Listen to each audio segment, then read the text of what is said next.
Tonight, the Roots Junkanoo Group gives their take on their recent victory and their preparations for New Year's Junkanoo.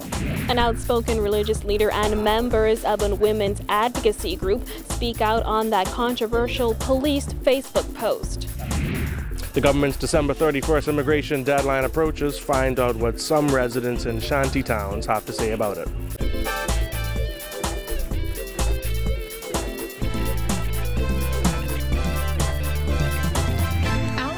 Brought to you by Alive, the nation's newest and best LTE network. Good to be alive. Welcome to our news and thanks for joining us. I'm Kyle Joaquin. Topping news tonight, a crane collapsed at the Georgetown dock in Exuma this morning, killing a teenage boy and critically injuring a man. Police say a boat was being lowered into the water shortly after 11 a.m. when the tragic accident happened, pinning the teen between the crane and the boat. The victim is 15-year-old Cameron Williams. An avid sailor, the teen was on the sailboat, the Lady Sonia, as a truck was lowering it into the water. Officer in charge of the Exumas and Ragged Island, Superintendent Bradley Sand, said that's when tragedy struck. The crane on this truck broke. As a result, it fell on the boat. A young male from Exuma, appeared to be about 16 years of age, was on this vessel that was being lowered into the water. As a result, he was pinned between the crane and the boat. The teen died after being pinned under the crane. I told you to get it. Video taken about an hour after the accident shows the collapsed crane over the boat submerged in water just off the dock. The accident happened shortly after 11. The teen's body was discovered around 2 p.m. His grief-stricken parents were on scene throughout the entire ordeal. And we understand another person, Captain Harcourt Hackey Roll, was hit by the crane during the accident and was airlifted to Nassau for emergency medical treatment. This tragic incident sending shockwaves throughout the close-knit island, with the annual New Year's Day Regatta being cancelled. Leslie Roll, the president of the Bull Rag New Year's Day Regatta Association, is the brother of the victim who survived the accident. He said Williams had been sailing for the past 5 years and was on his way to becoming the best. He started to sail with me from last year. You know, and he's doing pretty good, you know. I just said I was going to give him my boat to sail in April this year, to give him the rest to sail. Yeah. And he's doing so well, you know. Young guy, and he's very manly. You know, I couldn't find a better place. Cameron was a beloved sailor who simply loved the water.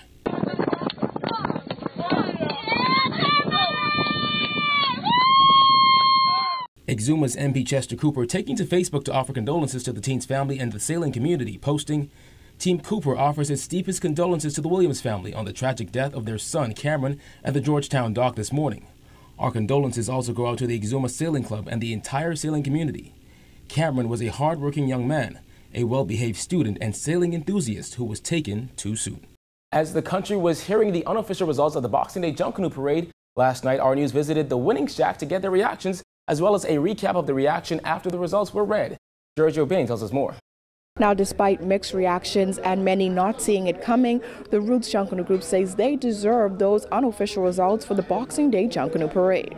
And your winner of the 2017 Boxing Day Parade, Roots, 90.15. Once considered the underdog of the Category A groups, the Roots secured a sweet Boxing Day victory, taking home the win for Best Banner, Best Overall Costume, Best Shirley Street Performance, Best Overall Performance, Best Lead Costume, Best Choreography, and Best Off-the-Shoulder Costume.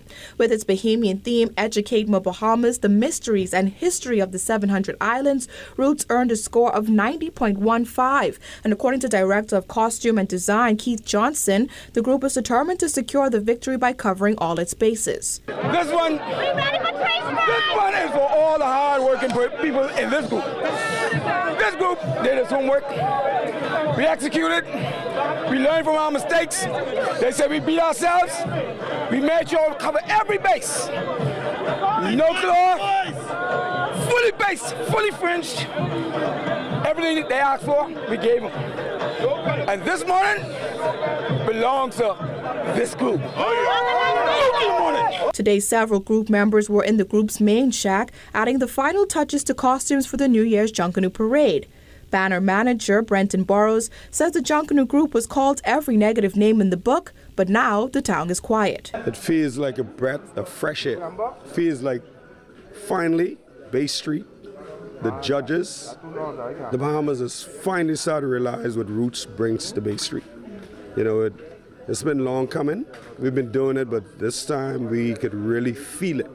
You know, the town is quiet right now, you know, because when the truth is said, you know, I think we did it, and it's an awesome feeling. This is the second straight victory for Roots after winning the 2017 New Year's Junkanoo Parade. The group's theme for the 2018 New Year's Junkanoo Parade is I Believe I Can Fly. Group members say they are ready to make it 3 straight.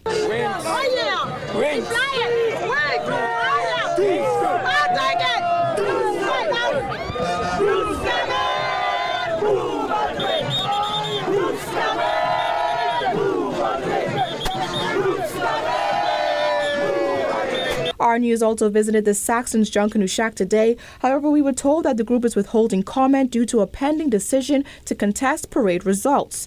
Meanwhile, the Valley Boys came in 4th in the Boxing Day Junkanoo Parade with a score of 83.47. Valley Boys co-chairman Stephen Bain says the group experienced many hurdles, including the challenge of coming out first when a crowd participation is low. However, the group will not contest the results. We became, I believe, a little bit pompous in knowing that we can win, you know, as of the past. I feel that it is with that mentality and that attitude, I think we relaxed, we sat on our laurels, and just made some foolish decisions. Genesis Warhawks placed 5th with an unofficial score of 80.05 and a 3-point penalty. The Music Makers group was disqualified. Reporting for Our News, I'm Giorgio Bain. Archdeacon James Palacios is coming to the defense of the Royal Bahamas Police Force, which has come under fire for posting a Junkanoo safety tip that warned women to dress appropriately to reduce their chances of being assaulted at Junkanoo. Palacios says he believes their message was well-intended but poorly worded, as he also warned that if you dress like a prostitute, you will get treated like a prostitute. Jasmine Brown tells us more. Palacios says the police did bungle their wording. However, he says there's nothing wrong with the message they were trying to send. It's poorly worded. It is well-intentioned, I believe. The Anglican Archdeacon says while it is a woman's right to dress how she wants, women also have a responsibility to refrain from dressing in a manner that would draw negative attention. I often preach. I say, young ladies, if you're dressed like a prostitute, you will be treated like a prostitute. You have to look after yourself. Is that what you want for yourself? And I think the way some young ladies are dressed, it is just disgraceful. Nothing short of disgraceful. I mean, some of the things are supposed to be in, coming out, and all that kind of stuff, you know. Is that all, young ladies, is that all you have to present? If somebody's looking for a daughter-in-law, a girlfriend for their son, are you the woman they would choose? Not dressed like that. His comments follow a post on the RBPF's Facebook page titled Junkanoo Safety Tips, which warned Junkanoo goers to leave items like fingernail files and rat-tail combs at home. But it was this tip on attire that drew the ire of many residents. The post that was uploaded on Boxing Day read, "To avoid unwanted attention, please dress appropriately. If you are appropriately dressed, it takes away the chance of being groped or touched in an inappropriate manner." But the RBPF edited that post, deleting the portion about being appropriately dressed. After inquiries by the press, a statement was issued on Wednesday evening. It read, Superintendent Shanta Knowles, Public Relations Officer, the Commissioner of Police, and his senior executive leadership team are aware of the information posted on our Facebook page concerning Junkanoo safety tips, dress appropriately. They are also aware of the comments and concerns being expressed by members of the public. While Palacios says he agrees with the post being edited, members of the Bahamas Sexual Violence and Child Abuse Prevention Group say it never should have been posted. We're not moving forward. And just to have the police, the persons who should be setting the example, come out and say that, you know, it doesn't matter how a woman dresses. The person that touches her is responsible for their behavior, and that is what the police should address. more needs to be done. More sensitivity training is needed. More workshops, more everything is needed in that regard. Because we as a country don't take sexual assaults, rape, harassment seriously. Reporting for our News, I'm Jasmine Brown. It's just days away from the government's December 31st deadline for all undocumented migrants to leave the country. The deadline has resulted in heightened scrutiny regarding immigration matters, amplified by the recent illegal landings of at least 2 Haitian sloops off the coast of southwest New Providence. With the deadline approaching, Jared Higgs visited a few shanty towns here in New Providence, where he found the views of residents are divided. I feel Menace going overboard, because Menace do not know about his history. It's been a long time since Lamar John worried about immigration. The 45-year-old has lived in the Bahamas for 26 years, 19 of those years with legal status. Immigration, it stopped me all the time because he see I sweat, he doesn't say nothing to me. He say, okay, daddy, everything cool. Because every time he stopped me, I sweat, I just show him. After that, he doesn't say nothing to me. John doesn't appear to have much sympathy for those who don't have documents, although he acknowledges that he knows many people who have waited for years to straighten out their paperwork. The government says if you get a permit, you can't stay. But I don't mind because the people know that you can't live in illegal on the next country. Of course, life is different for those on the other side of the coin.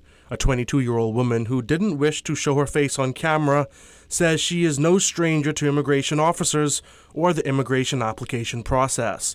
She says she doesn't believe top government officials when they say that those who are entitled to citizenship will receive it. I applied since 2013, and I did mine in 2014. From since then, I haven't heard nothing as yet. I can't find a sensible job. I can't open a bank account. I can't travel. I can't do nothing good in life. I can't really go to school and all. The situation is challenging for the young woman who says she identifies as a Bahamian. Do you feel like this is your home? Yes, sir. I was born here and raised here. And I don't know no other place to go again. While some residents disagree with immigration's overall approach, others say that there's much more that brings us together than what divides us. Gibson Pierre says he was born in the Bahamas to Haitian parents. He says he has love for both Haiti and the Bahamas. I feel like people need to learn their history, to learn about themselves, to know where they come from. You see what I'm saying? Because what we're promoting right now, this may not be the original roots where we come from, because back then it never used to be like this. All of us was one. You see what they saying? Because the Bahamians and Haitians, they was ever one, you know. You see what they saying? We ever used to look out for one another. In October, Prime Minister Hubert Minnis announced there is a December 31st deadline for undocumented migrants to leave the country. I feel like right now, Minnis ain't really making no sense, but what I see he dealing with still. You see what I'm saying?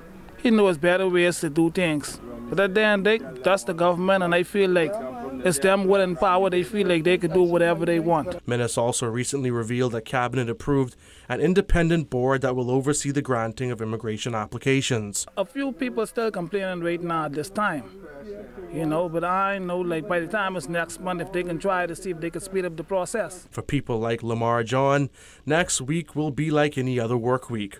For others, there will be added pressure to obtain legal documents to reside in the country. Reporting for our News, I'm Jared Higgs. Still to come on our News, why the PLP chairman says Socrates Merlion should give it a rest. Plus, the former Grand Bahama minister urges the government to move swiftly on the Grand Lucayan deal. Stay tuned.